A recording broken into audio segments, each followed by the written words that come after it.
اليوم أكملت لكم دينكم وأتممت عليكم نعمتي ورضيت لكم الإسلام دينا. نحمده ونصلي على رسوله الكريم. أما بعد، قال الله عز وجل: الله لا إله إلا هو الحي القيوم لا تأخذه سنة ولا نوم له ما في السماوات وما في الأرض من ذا الذي يشفع عنده إلا بإذنه يعلم ما بين أيديهم وما خلفهم ولا يحيطون بشيء من علمه إلا بما شاء وسع كرسيه السماوات والأرض ولا يؤوده حفظهما وهو العلي العظيم. صدق اللہ العظیم. قابل قدر معزز سامعین، آج الحمدللہ تراویح میں تیسرا پارہ مکمل کیا گیا. اس میں دو حصے ہیں، آدھا حصہ سورۃ البقرہ کا ہے اور آدھا حصہ سورہ آل عمران کا ہے. حضور صلی اللہ علیہ وسلم نے فرمایا کہ کل قیامت کے دن زہراوین ایک لفظ استعمال فرمایا، اور وہ زہراوین ہے سورۃ البقرہ اور سورہ آل عمران. جو اس کے قاری ہوں گے، پڑھنے والے ہوں گے دنیا میں، کل قیامت میں حشر کے روز جیسے پرندوں کا ایک گول ہوتا ہے، ایک جتہ ہوتا ہے، اس کے پڑھنے والوں پر وہ سایہ کریں گے. تو اس کی ایک فضیلت یہ ہے کہ سورۃ البقرہ اور آل عمران کو کثرت سے پڑھنا چاہیے.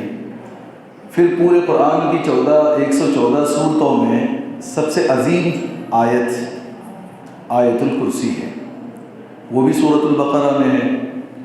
قرآن کریم کی 114 صورتوں میں سب سے بڑی آیت حجم کے اعتبار سے، ڈیٹیل کے اعتبار سے، پورے ایک صفحے کی ایک آیت تدائن، وہ بھی سورۃ البقرہ میں ہے. تیسری، حضور صلی اللہ علیہ وسلم نے فرمایا کہ سورۃ البقرہ کے آخری دو آیات آمن الرسول والی جو دو آیتیں ہیں، وہ جو پڑھے گا بس اس کے لیے یہ دو آیتیں کافی ہیں. مطلب حدیث یہ کہتی ہے کہ جو انسان اس کو روز مرہ پڑھنے کی اگر عادت رکھے گا ان دو آیات کو، تو دو آیات اس کے لیے کافی ہیں. مطلب ہے کہ اس کو ہر تکلیف میں، پریشانی میں، دنیا میں بھی اور آخرت میں بھی اتنی عظیم وہ دو آیات سورۃ البقرہ کے اختتام کریں. اب ایک عظیم آیت الکرسی ہے، اور تقریباً ہر مسلمان کے دل میں محفوظ بھی ہوتی ہے اور ہونا بھی چاہیے. اس کا پہلا فائدہ تو یہ ہے کہ یہ آیت الکرسی شیطان کے شر سے انسان کو محفوظ رکھتی ہے. دوسری فضیلت یہ ہے کہ جو رات میں پڑھ کے سوئے گا، صبح تک اللہ تبارک و تعالیٰ اس کی حفاظت فرمائیں گے. جو صبح میں پڑھے گا، شام تک اللہ تعالیٰ اس کی حفاظت کریں گے. تیسری فضیلت یہ ہے کہ ہر فرض نماز کے بعد حضور صلی اللہ علیہ وسلم نے آیت الکرسی پڑھنے کی ترغیب دلائی ہے. ہم اکثر ادھر کے ادھر کے اذکار کو تلاش کرتے ہیں، آیت الکرسی ہر فرض نماز کے بعد پڑھنے کی کوشش کرنا چاہیے. حضور صلی اللہ علیہ وسلم نے فرمایا جو آیت الکرسی فرض نماز کے بعد پڑھتا ہے، بس وہ جنت پہ جانے کے لیے اس کو صرف موت روکے ہوئے ہے. مطلب یہ ہے کہ یہ انسان مرے گا اور سیدھا جنت میں جائے گا آیت الکرسی کی برکت سے. تو اس کو ہمیشہ پڑھتے رہنا چاہیے آیت الکرسی کو. اس میں 8 جگہ اللہ تبارک و تعالیٰ نے اپنا تعارف کرایا ہے. اللہ کون ہے؟ لا الہ الا ہو، کوئی بھی نہیں ہے خدا عبادت کے لائق، پرستش کے لائق مگر اللہ تبارک و تعالیٰ کے.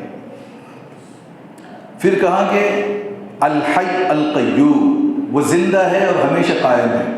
اللہ کے علاوہ کوئی بھی چیز، جتنی بھی چیزیں بنائی گئی وہ سب مخلوقات میں سے ہیں.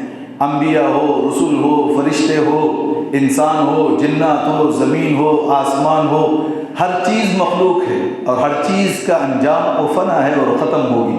باقی صرف اللہ تبارک و تعالیٰ کی ذات ہے. وہ زندہ بھی ہے، وہ ہمیشہ قیوم بھی ہے. لا تأخذہ سنہ ولا نوم، وہ اونگتا بھی نہیں ہے، اس کو نیند بھی نہیں ہے، کیونکہ جو سوتا ہے وہ غافل ہوتا ہے. اللہ تبارک و تعالیٰ ہمیشہ زندہ ہیں، وہ نہ کبھی سوتے ہیں نہ انہیں کبھی نیند آتی ہے. لہو ما فی السماوات و ما فی الارض، جو کچھ آسمانوں میں ہے، 7 آسمانوں میں ہے، اور جو کچھ زمین میں ہے، سب کا مالک وہ اللہ تبارک و تعالیٰ ہے. من ذا الذی یشفع عندہ الا باذنہ، روز حشر میں کسی کی وہ مجال نہیں ہوگی کہ اللہ کی اجازت کے بغیر کسی کی سفارش کر سکے. ہاں جس کے بارے میں اللہ کہیں گے ان کی سفارش کرو، جس نبی کو جو ہے وہ حکم ملے گا کہ سفارش کرو، تب انبیاء علیہ السلام اپنی قوم کے افراد کی جن کے بارے میں اجازت ملے گی سفارش کریں گے۔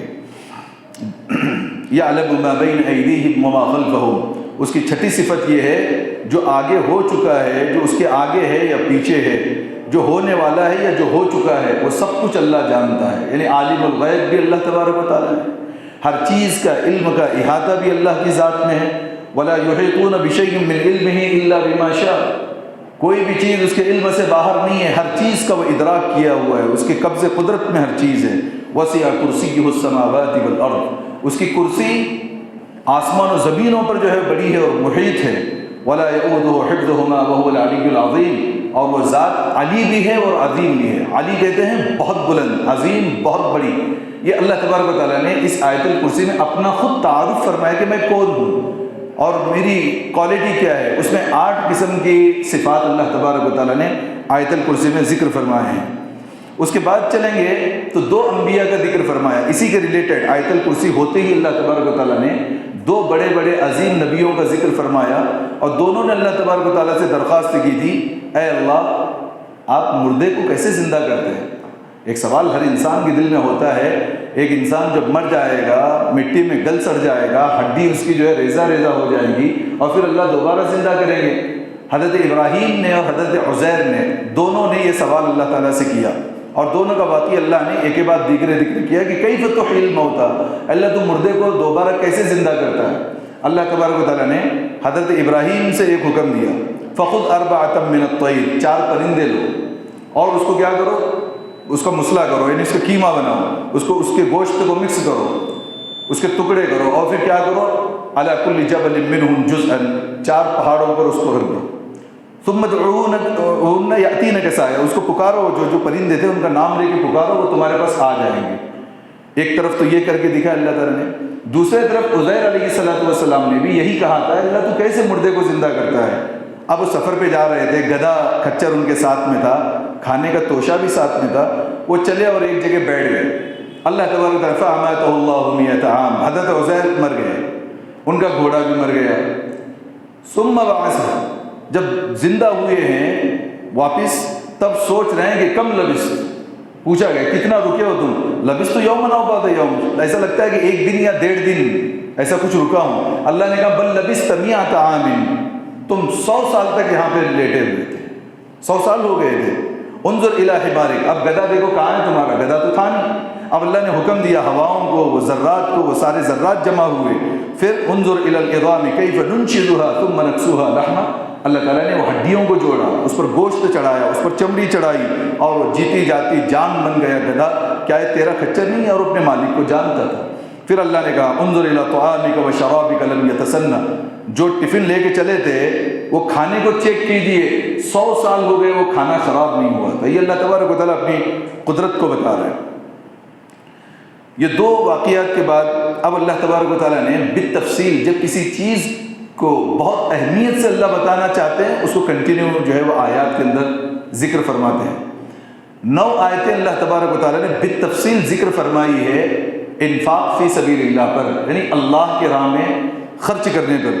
اللہ تبارک و تعالیٰ نے فرمایا مثل الذین ينفقون اموالهم فی سبیل اللہ کمثل حبۃ انبتت 7 سنابل، جو انسان خدا کی راہ میں کوئی پیسہ خرچ کرتا ہے، اس کی مثال اس بیج کی، اس دانے کی ہے جو کسان زمین کے اندر بوتا ہے، پھر اس سے ایک پودا نکلتا ہے، اس کو 7 بالیاں لگتی ہیں، ہر بالی میں 100 پھل لگتے ہیں، تو 7 بالیوں میں 700 دانے ہو گئے۔ اللہ جو ہے 1 روپیے کا اجر 700 گنا تک بڑھاتا ہے۔ قرآن کہہ رہا ہے 1 روپیہ اللہ کے راہ میں خرچ کرو، اللہ تبارک و تعالیٰ اس کے اجر کے اعتبار سے 700 سے زیادہ جو ہے بڑھاتے ہیں۔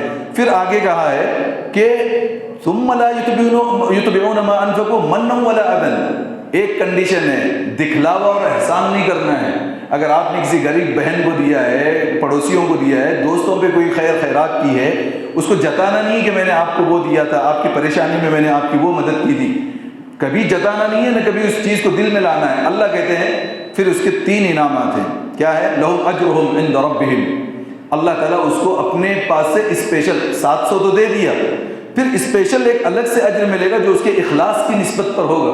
جتنا زیادہ بند مٹھی انسان دے گا کہ ایک ہاتھ سے دے رہا ہے اور دوسرے ہاتھ کو اس کی خبر بھی نہیں ہو رہی ہے, جتنی کوالٹی ہوگی اس اخلاص میں, اللہ تبارک و تعالیٰ اس انداز کا اسے اجر دیں گے. دوسرے ولا خوف علیہم, ان پر کوئی ڈر نہیں ہوگا کسی بھی, نہ دنیا میں وہ ڈریں گے کیونکہ اللہ ان کے ساتھ ہو جاتا ہے, ولا هم يحزنون, نہ ان کو کوئی غم ہوگا. کیا ہو گیا, ایک آدمی نے 1000 روپے سے کسی غریب کی مدد کر دی, گھر میں غم آنے والا یہ تھا کہ بچہ بچی جو ہے کوئی اتنے بیمار ہونے والے تھے یا والدین کو ایسی پریشانی آنے والی تھی کہ انسان کو ایک غم لاحق ہو سکتا تھا. اللہ تعالیٰ نے کیا کیا, اس 1000 کی برکت سے اس کے غم کو محفوظ کر دیا. ہو سکتا ہے اللہ جو چاہے وہ کرے. ایک چیز یہ بھائی. دوسری چیز کہی قول معروف ومغفرۃ خیر من صدقۃ یتبعها اذى. خرچ یہی نہیں ہے کہ آپ پیسے خرچ کر رہے ہو. دیکھیں کتنا اچھا ڈیفینیشن اللہ نے سمجھایا. مال خرچ کرنا ہی انفاق نہیں ہے. قول معروف, زبان سے میٹھی بات, بھلی بات کسی کے لیے بھی نکالی جائے. کسی کے چھوٹے چھوٹے باتوں پر کسی نے پانی پلا دیا, آپ اس کا شکریہ ادا کریں, تھینکس بولیں. آپ کسی کو بات کرنے کے وقت میں جو ہے اس کی ہمت افزائی کریں. کسی نے اچھا کام کیا تو اس کو اپریشیٹ کریں. چھوٹی چھوٹی باتیں, قول معروف, چھوٹے چھوٹے جملے. ومغفرۃ, اور درگزر بھی کرنا. بیوی نے جو ہے پانی لایا مگر ہاتھ سے گلاس چھوٹ گیا, پانی گر گیا, اب انسان بھڑک رہا ہے. کسی کو ہم نے کام لگایا مگر وہ کام خراب کر دیا, اللہ کہتے ہیں وہ مغفرہ, درگزر کر دو. خیر من صدقۃ, یہ صدقہ کرنے سے بھی بڑا بہتر ہے. ایک پیسہ جو خرچ کرنا اس کا تو مقام ہے, مگر جس کے پاس پیسہ نہیں ہے وہ کوئی محروم بھی نہیں ہے, زبان کو میٹھی بنا دے, اخلاق کو بہتر بنا دے, وہ صدقے سے بھی زیادہ جو ہے وہ بہتر ہے. تیسری چیز اللہ نے فرمائی, یا ایھا الذین آمنوا لا تبطلوا صدقاتکم بالمن والاذی. اپنے مال کو خرچ کرنے کے بعد احسان جتا کے مال کو ویسٹ مت کرو. پھر ایک مثال بتائی کیسے, مثلہ کمثل صفوان علیہ تراب, کہ ایک پہاڑ کے جیسے پتھر ہے اور اس کے اوپر مٹی رکھ دیا ہے اور اناج جو ہے وہ بونے کا انتظار کر رہا ہے, بارش آ جائے, مگر اتنی تیز بارش آ جاتی ہے کہ جو مٹی تھی وہ پتھر پر وہ دھول کی طرح اڑ کر کے جو بہہ کر کے ختم ہو گئی. اب اس چٹیل پتھر پر اس کو کوئی گھاس پھوس اور تنکا نہیں ملے گا. ایسے ایک انسان نے خرچ کر دیا مگر احسان جتانے کی وہ صفت تھی, اس کی نیکی ایسی ہی ویسٹ ہو گئی جیسا یہ مٹی ہی ختم ہو گئی جس سے وہ انسان کی جو ہے وہ کاشتکاری اگ سکتی تھی. دوسرا اللہ نے بہت اہم مثال یہ دی کہ ایسا ہے کہ ایود احدکم ان تکون له جنت. اللہ کتنا پیارے انداز میں پوچھ رہے ہیں, کیا تم یہ پسند کرتے ہو کہ ایک باغیچہ ہو آپ کا اور بڑا بہتر باغیچہ ہو, پھر آپ بوڑھے ہو گئے ہو, اب بوڑھے ہونے کی وجہ سے اب کھیت میں کام نہیں کر سکتے اور آپ کے بچے اتنے طاقتور نہیں ہیں کہ وہ کھیتی کو سنبھال سکے. پھر اچانک آپ کے بڑھاپے میں ایسا ہوتا ہے کہ کھیتی صبح ہوتے ہوتے بھسم ہو جاتی ہے, آگ لگ جاتی ہے, تباہ و برباد ہوتی ہے. نہ بچے آپ کے کام دے سکتے ہیں, آ سکتے ہیں, نہ آپ اتنی طاقتور ہیں کہ خود اس کھیتی کو دوبارہ اسٹینڈ کر سکتے ہیں. ایک مثال دی ہے اس میں. کیا ہوگا, دنیا میں بہت خیر کیا, خیرات کیا, صدقات دیے, سب کچھ دیا, پیسہ دیا, مگر احسان جتایا, دکھلاوے کے لیے کام کیا. حشر میں جب کھڑا ہوگا بچے اپنی نیکیاں نہیں دیں گے اس کو, یہ خود اتنا لاغر ہے اس وقت نیکی کما نہیں سکے گا. جو دنیا میں دیا وہ ایسا ہے جیسے بنے بنایا کھیت برباد ہو گیا, بنی بنائی نیکیاں ساری کی ساری رائیگاں چلی جائیں گی. آگے اللہ نے کہا یا ایھا الذین آمنوا انفقوا من طیبات, چوتھا اصول بتایا خرچ کا, اے ایمان والو خرچ کرو پاکیزہ مال جو تم زمین سے نکالتے ہو. ولا تیمموا الخبیث منہ تنفقون, ایسا مال کبھی مت دو کہ اگر تمہیں دے دیا جائے تو تمہیں برا لگے. یہ آیت اس پر اتری کہ اصحاب صفہ, حضور صلی اللہ علیہ وسلم کے گھر کے پیچھے والا جو حصہ ہے وہ ایک چھوٹا سا چبوترا ہے جو آج بھی ہے الحمدللہ اپنی جگہ پر. اس میں غریب صحابہ رہتے تھے اور حضور صلی اللہ علیہ وسلم سے علم دین وغیرہ حاصل کرتے تھے, مسائل پوچھتے تھے. کھانے کا کوئی ارینجمنٹ اور انتظام ان کے پاس نہیں تھا, تو کچھ صحابہ اپنی اچھی اچھی کھجوروں کے خوشے ان کے وہاں لا کے باندھ کے نکل جاتے تھے. یہ اصحاب صفہ کے جو ہے ساتھی اس میں سے کھاتے تھے. کچھ لوگ اس میں ایسے بھی تھے جو گھٹیا کھجور تھی جو پھینکنے کے لائق ہوتی تھی وہ لا کر کے صدقے کا مال وہاں پہ اصحاب صفہ کے وہاں ٹانگ کے نکل جاتے تھے. اس کو اللہ کہہ رہے ہیں تم ایسا مال مت دو کہ وہ تم خود تو کھا نہیں سکتے مگر تم کسی اور کے لیے وہ دے رہے ہو. نہیں, جب تمہیں دینا ہے تو پاکیزہ مال دینا ہے. دل کی صفائی بھی, مال بھی پاکیزہ ہونا چاہیے.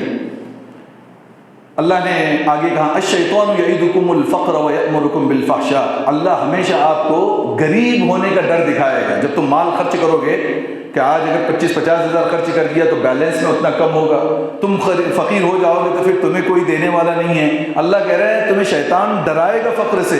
وَيَأْمُرُكُمْ بِالْفَحْشَاء، اور کنجوسی کا آرڈر کرتا ہے کہ مت دو. اپنی بیوی ہے، اپنے بچے ہیں، ان کا فیوچر ہے. آدمی ان کے فیوچر کو سوچتے سوچتے شیطان کی باتوں میں اپنے مال کو خرچ نہیں کرتا، اور ایک وقت آتا ہے کہ موت آتی ہے، مر کے نکل جاتا ہے، مال وارثوں میں تقسیم ہوتا ہے اور اس کے نام اعمال میں کچھ حصہ باقی نہیں رہتا. اللہ کہتے ہیں واللہ یعدکم مغفرۃ منہ وفضلا، اللہ دو وعدے آپ سے کرتا ہے. اگر تم مال خرچ کرو گے تو میں تمہاری مغفرت بھی کروں گا اور ایکسٹرا دوں گا میں میرے طرف سے. جو تم نے دیا ہے دنیا میں بھی مل جائے گا اور آخرت میں بھی مل جائے گا. اللہ نے 5واں اصول بتایا وما انفقتم من نفقۃ او نذرتم من نذر فإن اللہ یعلم، جو تم دیتے ہو کس انداز سے دے رہے ہو، کیسا دے رہے ہو، اللہ اس کو جانتے ہیں. ان تبدوا الصدقات، چھٹا اصول یہ ہے کہ ان تبدوا الصدقات فنعما ہی. مجلس ہے مسجد کی، کوئی کلیکشن مسجد کا کیا جا رہا ہے یا کسی غریب کے لیے کوئی کلیکشن ہو رہا ہے، غریب بھی وہاں موجود ہے، وہ چاہتا ہے کہ میرے بارے میں کلیکشن ہو، تو اللہ کہتے ہیں کہ تبدوا الصدقات فنعما ہی، کہ تم دکھا کے دو بہت اچھا ہے. مسجد میں چندے کی اگر اعلان ہو رہا ہے، آپ بھی سوچ رہے ہیں نہیں میں کیسے اخلاص کے ساتھ کام کر رہا ہوں، میں کیسے بول سکتا ہوں میں 5,000 یا 10,000 دوں. اللہ کہہ رہے ہیں فنعما ہی، بول دو بہت اچھا ہے، ثواب کی چیز ہے. بعض مرتبہ بول کے دکھا کے دینا ثواب رکھتا ہے. اگر میں نے کہا میرے طرف سے 5,000 تو مجھے دیکھ کے میرے سے جو بڑے پیسے والا ہے وہ ہو سکتا ہے کہ وہ 10,000 لکھا دے تو اس کے 10,000 کا ثواب بھی اس کو ملے گا. تو یہاں اخلاص نہیں. پھر کہا وَإِن تُخْفُوهَا، اگر تم چھپا کے دو، وَتُؤْتُوهَا الْفُقَرَاءَ، اور غریبوں میں اس طریقے سے تقسیم کرو، فَهُوَ خَيْرٌ لَهُمْ، یہ بھی بڑا اچھا ہے. یعنی کیا ہے کہ بعض وقت دکھا کے دینا بھی اچھا ہے، بعض مرتبہ چھپا کے دینا بھی اچھا ہے. فائدہ کیا ہوگا؟ یکفر عنکم سیئاتکم، مال اللہ کی راہ میں خرچ کرنے سے اللہ گناہوں کو معاف کر دے گا. واللہ بما تعملون علیم. 7واں اصول بنایا خرچ کا وما تنفقوا من خیر فلانفسکم. سورہ بقرہ میں اللہ نے پہلے پارے میں کہا تھا کہ سب سے پہلے خرچ کرنے کا حقدار فللوالدین، والدین ہیں. جب والدین ہو، اب والدین نہیں ہیں کسی کے، دوسرا اصول اللہ نے یہاں پہ وما تنفقوا من خیر فلانفسکم، جو خرچ کرو سب سے پہلے اپنے آپ پہ خرچ کرو.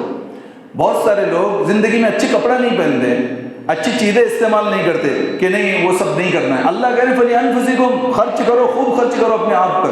یعنی فضول بھی نہ ہو، اسراف بھی نہ ہو، مگر ضرورت سے کم بھی نہ ہو کہ آدمی جو بچا کے رکھ رہا ہے اور اپنے اوپر استعمال بھی نہیں کر رہا ہے. خوب خرچ کرو. وما تنفقون الا ابتغاء وجه الله وما تنفقوا من خیر. پھر اللہ کہہ رہے ہیں جو تم خرچ کرو اپنے لیے یا کسی اور کو دے رہے ہو، یوفى الیکم، اللہ اس کو مکمل ریٹرن کر دے گا، یعنی آپ کو واپس دے دے گا. وانتم لا تظلمون، 1 روپے کی بھی کمی نہیں کی جائے گی. یہ کہا 8واں اصول اللہ تعالیٰ نے بتایا للفقراء الذین احصروا فی سبیل. اب دیں گے کس کو پیسہ؟ یہ مکمل کنٹینیو آیات اللہ ذکر کر رہے ہیں انفاق پر. للفقراء الذین، ایسے فقیر، ایسے غریب، احصروا فی سبیل اللہ، جو اللہ کے راستے میں لگے ہوئے ہیں، بیچارے علم دین میں لگے ہوئے ہیں، علماء ہیں، مؤذنین ہیں، یا ایسے بہت سارے دعوت و تبلیغ اور دیگر جو ہے وہ ذمہ داریوں میں اپنے آپ کو لگائے ہیں، مگر ان کے پاس انکم سورس نہیں ہے، یا ہے انکم سورس اتنی نہیں ہے کہ گھر کی ضرورتیں پوری ہو، مگر وہ شرم کی وجہ سے، اللہ خود کہہ رہے ہیں حالت یہ ہے لا یستطیعون ضربا فی الارض، وہ زمین میں کسی کو کہتے نہیں کہ میرے پاس کچھ نہیں ہے. یحسبهم الجاہل اغنیاء من التعفف، دیکھنے والے لوگ ان کو پیسے والے سمجھتے ہیں، گھر میں اناج نہیں ہے، گھر میں چولہا بند ہے، مگر دیکھنے والے ان کو پیسے والا سمجھ رہے ہیں. ایسے لوگ لا يسألون الناس الحافا، وہ کسی کے سامنے اپنا دست سوال دراز نہیں کرتے ہیں، بولتے نہیں میرے گھر میں کیا ہو رہا ہے. ایسے لوگوں کو ڈھونڈ کر کے دو. وما تنفقوا من خیر فإن اللہ به علیم، جب تم ان کو دو گے اللہ اس بات کو جانتا ہے. اسی لیے تو صحابہ راتوں میں گشت کرتے تھے، ایک دوسروں کے کیفیات کو اور حالات کو معلوم کرتے تھے. 9واں اصول اللہ نے بتایا الذین ينفقون اموالهم باللیل والنہار. ایسا نہیں کہ خرچ کرنا رمضان ہے تو انسان خرچ کر رہا ہے، یا کسی اور وقت میں قربانی کا دن ہے تو قربانی بھی کر، نہیں، رات و دن جو بھی خرچ کرو، سرن چھپا کے کرو، علانیتاً دکھا کے کرو، فلہم اجرہم عند ربہم، ان کے رب کے پاس بہت بڑا اجر ہے. لا خوف علیہم ولا هم یحزنون، نہ ان کو کسی چیز کا ڈر ہوگا، نہ وہ جو ہے کبھی غمگین ہوں گے. یہاں تک انفاق کی باتیں بتا دی. اس کے بعد دوسرا موضوع چھیڑ دیا اللہ تعالیٰ نے، وہ ہے سود کا، اسی کے ساتھ میں الذین یأکلون الربا لا یقومون الا کما یقوم الذی یتخبطہ الشیطان من المس۔ جیسے آپ نے دیکھا ہوگا کسی کو جن لگا تو کیسے باولا ہوتا ہے انسان، کدھر ہاتھ مار رہا ہے، پیر مار رہا ہے، پریشان ہو رہا ہے۔ اللہ کہتے ہیں سود لینے والے کی حیثیت وہ جن لگنے والے کی طرح ہے کہ کیا ہوتا ہے، جب اسے وہ سود کا پیسہ نہیں ملتا ہے تو باولا اور پاگل ہو جاتا ہے، جیسے اس کو شیطان نے چھوا ہو۔ اللہ نے اعلان کر دیا احل اللہ البیع وحرم الربا، اللہ نے سود کو حرام کر دیا ہے اور تجارت کو حلال کیا ہے۔ آدمی پھر آگے اللہ نے یہ بھی کہا کہ تمہیں وقتی طور پہ لگے گا کہ پیسہ دے کے پیسہ لے رہے ہیں، تجارت میں بھی پیسہ لگا کے محنت کر کے مال کما رہے ہیں، سود میں بھی پیسہ دے کے پیسہ لے رہے ہیں۔ ڈفرنس کیا ہے دونوں میں؟ یہ حرام اور یہ حلال کیوں؟ اللہ نے خود یہ بتا دیا کہ اس میں کیا ہوتا ہے، ٹوٹل پروفٹ ہوتا ہے سود دینے والے کو، کہ اس کا لاس نہیں ہوتا، اور تجارت میں کیا ہوتا ہے، نفع اور نقصان دونوں میں شریک ہوتا ہے، اور اللہ محنت کرنے والے کو پسند کرتے ہیں۔ پھر آگے اللہ تبارک تعالیٰ نے کہا کہ سود ہمیشہ گھٹے گا اور صدقات اور تجارت ہمیشہ بڑھے گی۔ وہ کیسے؟ اللہ تبارک و تعالیٰ وہ چھوٹی چھوٹی تجارت میں ایسی برکتیں دیں گے، کینسر ہو گیا فار ایگزامپل، بڑی بیماری ہو گئی، 10-15 لاکھ روپے کا خرچ آیا، مگر ایک چھوٹے سے کام کرنے والے کو، تجارت کرنے والے کو اللہ بیماری سے حفاظت کر رہے ہیں۔ ادھر اس نے 15 لاکھ روپے سود میں کمایا تھا اور ہاسپٹل میں ڈال دیا اور پھر فقیر ہو گیا۔ اللہ کہتے ہیں کہ یمحق اللہ الربا، اللہ سود کو مٹانا چاہتا ہے، ویربی الصدقات، تجارتوں کو اور صدقات کو اللہ بڑھانا چاہتا ہے۔ تو آدمی زندگی کے اندر کبھی بھی سود کے کاروبار کو نہ کرے۔ تیسری آیت اللہ تبارک و تعالیٰ نے جو فرمائی وہ آیت تداوی میں، بلکہ اس کے بارے میں ایک آیت اور بھی کہی، یا ایھا الذین آمنوا اتقوا اللہ وذروا ما بقی من الربا، اے ایمان والو اللہ سے ڈرو، جو کچھ سود کا کاروبار آپ نے کیا ہے اس کو چھوڑ دو، ان کنتم مؤمنین، اگر تمہارے دل میں تھوڑا بہت ایمان بھی ہے۔ اللہ خود کہہ رہے ہیں اے ایمان والو جو کچھ تم نے ٹرانزیکشن لین دین سود کے کیا آپ چھوڑ دو، معافی مانگ لو اللہ تبارک و تعالیٰ کے بعد، اگر دل میں ایمان ہے۔ اگر نہیں کرو گے فإن لم تفعلوا، اگر تم سود کا کاروبار نہیں چھوڑو گے، فأذنوا بحرب من اللہ ورسولہ، اللہ اور اس کے رسول سے جنگ کرنے کے لیے تیار ہو جاؤ، یعنی اللہ سے جنگ کرنے، اللہ خود اعلان کر رہا ہے یہاں پہ فأذنوا بحرب من اللہ ورسولہ، اللہ اور اس کے رسول سے جنگ کرنے کے لیے تیار ہو جاؤ۔ تو یہ بہت بڑی خطرناک آیت ہے، تو انسان کو جو ہے وہ بچنا چاہیے سود سے۔ تیسری چیز وہ آیت تداین ہے، یعنی سب سے بڑی آیت تداین ہے، لین دین۔ آج دیکھیے مسئلہ ایسا ہے کہ انسان جو ہے کوئی بھی چیز کسی کو دیتا ہے، 10-20 ہزار روپے دیا، کچھ بھی دیا، لکھائی پڑھائی نہیں کرتا ہے، بھروسہ کرتا ہے میرا دوست ہی ہے، میرے چاچا ہی ہے، پھوپھو ہی ہے، فلاں ہے۔ یہ اصول اسلام کے خلاف ہے۔ اگر سمجھو کسی نے 1 لاکھ روپے کسی کو دیا اور لکھائی پڑھائی نہیں کی اور 1 لاکھ روپے اس نے ڈبویا، اس کو 1 روپے کا ثواب نہیں ملے گا جس نے دیا ہے۔ ہم بولتے ہیں اللہ کے پاس جا کے پکڑوں گا، حشر میں پکڑوں گا، کیسا نہیں دیتا ہے دیکھوں گا۔ اسلام کے خلاف جب کام کر رہے ہو تو اللہ خود ہی کہتا ہے وہ تمہیں ملے گا نہیں، وہ لاس تمہارا ہی لاس ہے۔ ہاں اگر تم لکھو اس کو جو اللہ بتا رہے ہیں، سب سے بڑی آیت قرآن کی 114 سورتوں میں سب سے بڑی آیت، اگر اس کو تم لکھو اور لاس ہوتا ہے، اللہ تبارک تعالیٰ اس کو دنیا میں دیں گے اور آخرت میں بھی دیں گے۔ اب اس کے چند پوائنٹس بتایا اللہ تعالیٰ نے۔ پہلا کیا بتایا، یا ایھا الذین آمنوا، اے ایمان والو، اذا تداینتم بدین، ایک دوسرے کو تم قرض دو، کوئی ٹرانزیکشن کرو، لین دین کرو، الی اجل، ایک ٹائم کے لیے، 1 مہینے 2 مہینے 1 سال 2 سال کے لیے کچھ بھی لین دین کرو، فاکتبوہ، فعل امر، ضرور اس کو لکھو، وہ ٹرانزیکشن جو بھی ہے اس کو لکھو۔ پہلا پوائنٹ، کوئی بھی معاملہ ہو لکھو۔ دوسرا پوائنٹ، وَلْيَكْتُبْ كَاتِبٌ وَلْيَكْتُبْ بَيْنَكُمْ كَاتِبٌ بِالْعَدْلِ، لکھنے والا، ٹائپ وینڈر کہیے اس کو، ٹائپ رائٹر بولیے، یا تو آپس میں لکھنے والا جو بھی ہے وہ انصاف سے لکھنا۔ یہ اس کے لیے وکیلوں کو حکم دیا گیا ہے، جو ٹائپسٹ ہیں ان کو حکم دیا گیا ہے۔ اگر ہم چلے جاتے ہیں بھائی ہم دونوں کا میٹر ہے، آپ اس بانڈ پہ لکھو، اب اس نے کیا کیا، 1 سائڈ کے پوائنٹس لکھ دیا، 1 سائڈ کے جو سیفٹی نہیں لکھی، تو یہ غیر انصاف والا ہوا۔ اللہ نے کہا لکھنے والا بالعدل، دونوں کے پوائنٹس برابر لکھے گا، سیفٹی پوائنٹس انصاف کے ساتھ۔ ولا یأبى کاتب ان یکتب کما علمہ اللہ فلیکتب، اسی انداز سے لکھنا ہے جیسا تمہیں اللہ سکھا رہا ہے، یعنی ایک بندے کا فائدہ کروا رہے ہو، ایک بندے کا لاس کروا رہے ہو، یہ نہیں ہونا چاہیے۔ تیسرا پوائنٹ،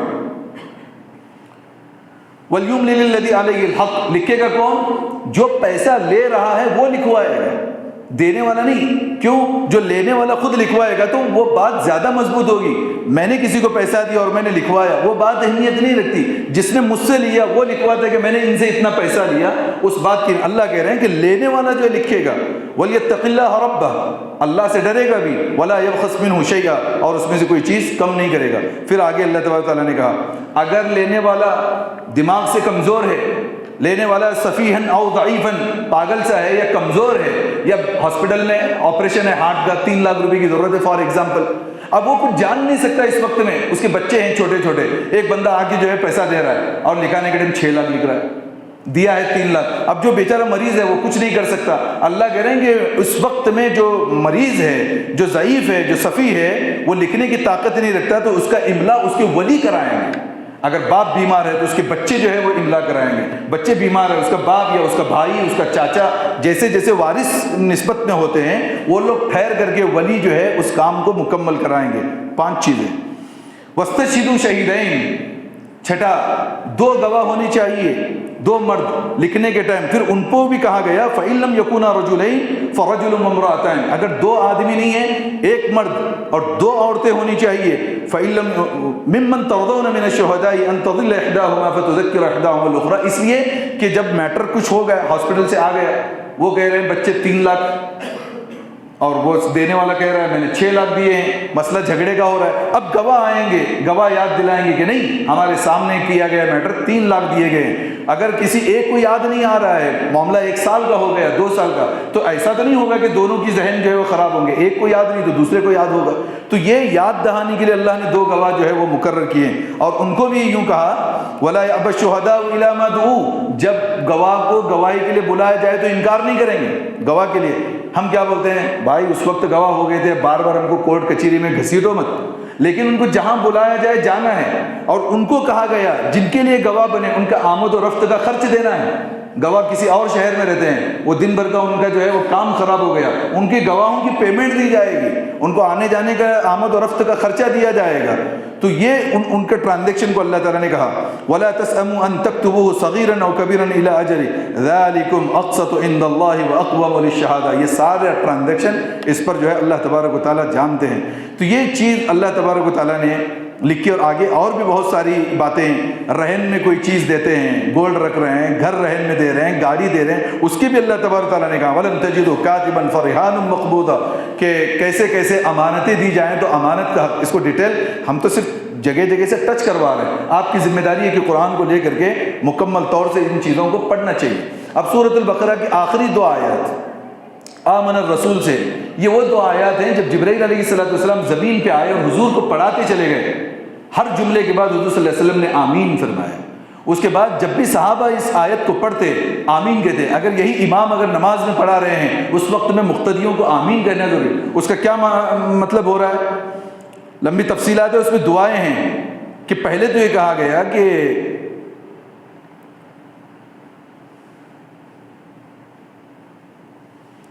لا یکلف اللہ نفسا الا وسعها، اللہ تعالیٰ کسی کو اس کی کیپیسٹی سے زیادہ مکلف نہیں بناتے۔ روزہ ہم کو دیا ہے کیپیسٹی میں ہے، حج دیا ہے، کوئی بھی اسلام کا امر اس کی کیپیسٹی سے باہر نہیں ہے۔ اللہ خود کہہ رہے ہیں جتنا ہم نے دیا ہے آپ کے مزاج کو دیکھ کے دیا ہے، لہا ما کسبت وعلیہا ما اکتسبت، جو جتنا کمائے گا وہ اس کا بدلہ کرے۔ ربنا، اے ہمارے خدا، لا تؤاخذنا ان نسینا، ہم بھولتے ہیں تو اللہ تو ہماری پکڑ مت کر۔ مثال کے طور پہ آدمی بھول کے کوئی عبادت نہیں کر لی، بھول کے روزے میں کھانا بھی کھا لیا، پھر بھی اس کا روزہ ہو رہا ہے، تو جو بھول چوک سے جو گناہ ہو رہے ہیں وہ انسان کہہ رہا ہے اے ہمارے خدا ہمیں ہمارے بھول پر ہمیں جو ہے پکڑ مت کر، او اخطانا، جو ہم نے غلطیاں کی وہ غلطیوں پر پکڑ مت کر۔ اس پر آمین بولنا چاہیے۔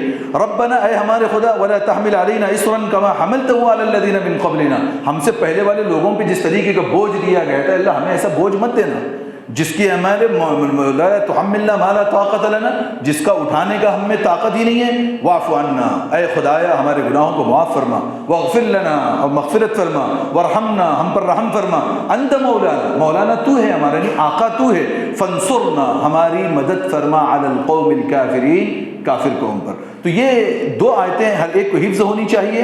حضور صلی اللہ علیہ وسلم نے فرمایا 2 آیتیں جسے یاد ہیں اور جو اس کو پڑھتا ہے اللہ تبارک و تعالیٰ کی طرف سے اس پر کافی، جو شروع میں بھی ہم نے ذکر کیا، اس پر وعدے ہیں۔ یہ ہو گیا سورۃ البقرہ، یہاں پہ ختم۔ اس کا اگلا جو حصہ ہے جو تقریباً پون پارہ جو پڑھا گیا، آدھا پارہ جو پڑھا گیا، وہ آل عمران. آل کہتے ہیں فیملی کو. عمران دو بزرگوں کا نام ہے. ایک حضرت عیسیٰ علیہ السلام کے ابا کا نام بھی عمران ہے، حضرت موسیٰ اور حضرت ہارون کے والد کا نام بھی عمران ہے. اس نسبت سے اللہ تبارک تعالیٰ نے آل عمران نام رکھا. اس کی 86 آیات کنٹینیو صرف اور صرف عیسیٰ علیہ السلام اور ان کے ماننے والے لوگوں پر، نصارہ پر. گزشتہ مرتبہ یہودیوں کا تذکرہ کیا اللہ تعالیٰ نے پہلے پارے میں، اسی کی نسبت پر یہ آل عمران میں نصارہ کا تذکرہ کیا، اور اس کے بعد پھر احکام جو ہے وہ دیے گئے. تو اس کے اندر پہلے پارے میں حضرت آدم کی پیدائش بغیر ماں باپ کے، وہ اس کا ڈیٹیل دیا. اس پارے میں حضرت عیسیٰ کی پیدائش بغیر باپ کے، اس کا ڈیٹیل دیا. اور وہ بچے جو گود میں بات کر سکتے ہیں، جس میں 7 بچے ہیں، 4 بچے قرآن کے اندر ذکر کیے گئے، 2 بچے حدیث میں، 2 بچے قرآن میں، اس کے علاوہ بعد میں بھی ذکر کیے. ایک حدیث کے موافق 7 بچے ہیں، ایک حدیث کے موافق 4 بچے ہیں. ان 4 بچوں میں سے 2 انبیاء ہیں. حضرت یحییٰ نے بھی گود میں بات کی ہے، حضرت عیسیٰ علیہ السلام نے بھی بات کی ہے. وَيُكَلِّمُ النَّاسَ فِي الْمَهْدِ وَكَهْلًا مِنَ الصَّالِحِينَ. بہرکیف حضرت عمران علیہ السلام کی ایک نیت تھی کہ میرا بیٹا اگر پیدا ہو تو مسجد کی امامت بھی کرے گا، مسجد کو بھی سنبھالے گا. مگر حضرت عمران علیہ السلام کو یہ بیٹی پیدا ہوئی حضرت مریم. تو جو ایک لڑکے کی نیت تھی وہ لڑکی تو نہیں کر سکتی تھی، مگر اس کو ہیکل میں یعنی بیت المقدس میں رکھا گیا. اللہ نے حضرت عمران اور سیدہ حنہ کی دعا قبول کی حضرت عیسیٰ کے حق میں. بعد میں اللہ تبارک تعالیٰ نے حضرت عیسیٰ عطا کیے. ایک جو اہم بات سمجھنے کی وہ یہ ہے، یہ آیات اترنے کے بعد جس میں ڈیٹیل بھری پڑی ہے حضرت عیسیٰ کی شان میں، حتیٰ کہ جو لوگ کہتے ہیں کہ حضرت عیسیٰ کو مار دیا گیا اور سولی پہ چڑھا دیا گیا، اللہ تبارک تعالیٰ نے کہا وما قتلوه وما صلبوه ولكن شبه لهم. ان کا مرڈر نہیں ہوا ہے، ان کو سولی پہ بھی نہیں لٹکایا گیا، کسی کو پکڑ کر کے انہوں نے لٹکایا. حضرت عیسیٰ تو وہاں سے بھاگ کھڑے ہوئے تھے، اور اللہ کہتے ہیں بل رفعہ اللہ الیہ، اللہ نے انہیں آسمان پہ زندہ اٹھایا. اب یہ بات میں عیسائیوں میں اور مسلمانوں میں ایک کشید کی، قرآن تو یہ کہہ رہا ہے، ان کی بائبل تو یہ کہہ رہی ہے. حضور صلی اللہ علیہ وسلم نے بٹھا کر کے ساری باتیں سمجھائی، مگر وہ لوگ ماننے کے لیے تیار نہیں ہیں. حضور یہیں پہ رہ رہے تھے، کھا پی رہے تھے ایک لمبے زمانے تک. ڈیٹیل جب چلی، اس کو کہتے ہیں مباہلہ. بہت سارے لوگوں کو پتہ نہیں مباہلہ کیا ہوتا ہے اسلام میں. حضور صلی اللہ علیہ وسلم نے پہلے کہا نبتہل فنجعل لعنت اللہ علی الکاذبین. آئیے ہم تو کہہ رہے ہیں عیسیٰ کے بارے میں یہ باتیں، اور تم یہ کہہ رہے ہو، چلیے ہمارا اور آپ کا مباہلہ ہو. چنانچہ حضور صلی اللہ علیہ وسلم نے حضرت علی سے کہا تم تیار ہو جاؤ، حسن و حسین سے کہا، حضرت فاطمہ سے کہا، اور لوگوں سے کہا دیکھیے میرا یہی گھرانہ ہے، اس کے علاوہ تو میرے کوئی ہے نہیں. ان سب کو لے کے چلے اور ان لوگوں سے کہا کہ تم بھی میدان میں آ جاؤ. عیسائی حضرات، ہم آپس میں لعنت کریں گے اللہ تبارک و تعالیٰ کی بات. اگر ہم جھوٹے ہیں تو اللہ ہم پر لعنت کرے اور ہمیں برباد کرے. اگر آپ وہ خود کہیں اگر ہم جھوٹے ہیں تو اللہ کی لعنت ہم پر ہو اور ہم برباد ہو. یہ دونوں ایک ٹائم طے ہو گیا مباہلے کا، اور یہ ہوتا ہے کافر اور مسلم کے درمیان. اب تو مسلمان کے لیے مباہلہ کرنے پہ پڑے ہوئے ہیں. اب وہ میدان میں جب حضور حضرت علی اور حضرت فاطمہ اور وہ دونوں بچے حسنین کے ساتھ جب پہنچے، عیسائیوں کو پتا تھا کہ یہ حضور صلی اللہ علیہ وسلم سچے ہیں. اس میں سے جو بعد میں عیسائی مسلمان بھی ہوئے، وہ کہتے ہیں انہوں نے بتایا نہیں یہ جو باتیں کی جا رہی ہیں سچ ہیں. وہ آئے نہیں، قرآن نے اس کو ذکر کیا. آیت مباہلہ میں حضور صلی اللہ علیہ وسلم جیت گئے، وہ آئے نہیں، اور انہوں نے ٹیکس ادا کیا اس کے سلسلے میں کہ ٹھیک ہے ہم جو ہے آپ کی باتوں کو قبول کرتے ہیں اور اس کا جزیہ اور ٹیکس لے لیں. اس کا بھی 86 آیات اللہ تبارک و تعالیٰ نے اس پر ذکر فرمایا. اللہ تعالیٰ سے دعا ہے اللہ رب العزت ہمیں خود قرآن آیات پر عمل کرنے کی توفیق نصیب فرمائے. وآخر دعوانا الحمد للہ رب العالمین.